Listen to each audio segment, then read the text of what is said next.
Hey guys, so we're gonna unbox the Echo Show 5 and we have it. So we just need to unbox it, but before we do that, please make sure to subscribe and also give it a like if you're enjoying the video. And other than that, see you in the unboxing.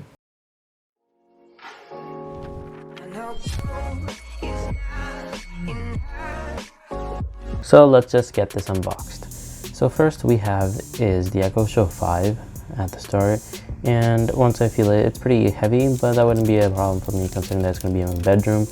And also you can see that we got this black version, and we have a manual, and we have the charger with an Amazon embroidered on the brick itself. And I thought it was going to be a micro USB, but it was a different type of charger. After that, we have the Echo Show 5, but first we had to look at the buttons before we started. So at the start, we can see there's a button for power, volume down, volume up, and the camera privacy. Behind it is one for aux, micro USB, and the charging cable. And so let's plug it in. So right when we plug it in, we receive the Amazon logo.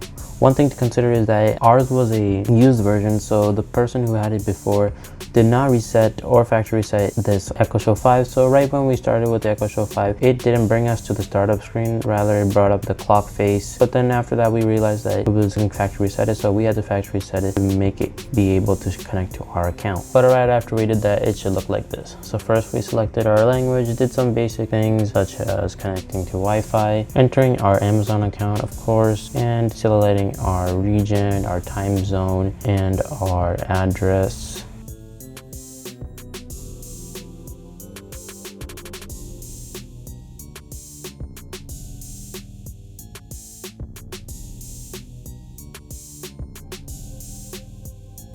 Then after that, we set where we were going to place this Echo Show 5. We set it to our living room and named it the name we wanted to name it. And after that, we were finally here and we were greeted with this video.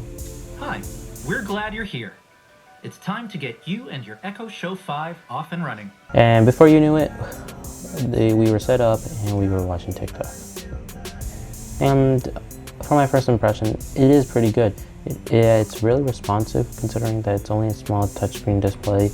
And I didn't get any lag as of now, but that's just my first impression. The clock faces have many options that you can choose from, and you can even watch movies on it. So here we were watching Goosebumps on Amazon's free movie service, and the quality was actually really good. I couldn't tell any pixels were cut off.